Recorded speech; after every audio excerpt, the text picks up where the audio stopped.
සයින්සු යස්මින් සුගතස්ස ධාතු නිම්මාය රන්සුජ්ජල බුද්ධ රූපං නිම්මාය රන්සුජ්ජල බුද්ධ රූපං නිර්මාණය වුණාහ තථාගතයන් වහන්සේගේ ස්වර්ණ වර්ණ වූ තථාගත ශ්‍රී දේහය.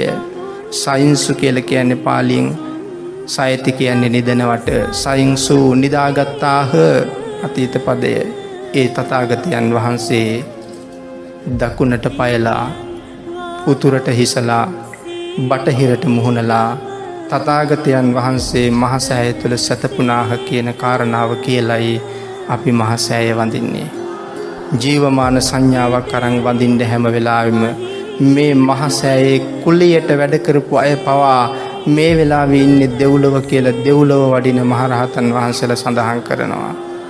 මහසෑයට උපස්ථාන කරපු හැමෝම ඉන්නේ දෙව්ලොව. පීත විමාන කතාවේ සඳහන් කරනවා එක කාන්තාවක් වැටකොළු මල් 4ක් පූජා කරලායි දෙව්ලොව යන්නේ. එහෙමනම් ඇය පූජා කළේ වැටකොළු මල්, අපි පූජා කරන්නේ මල්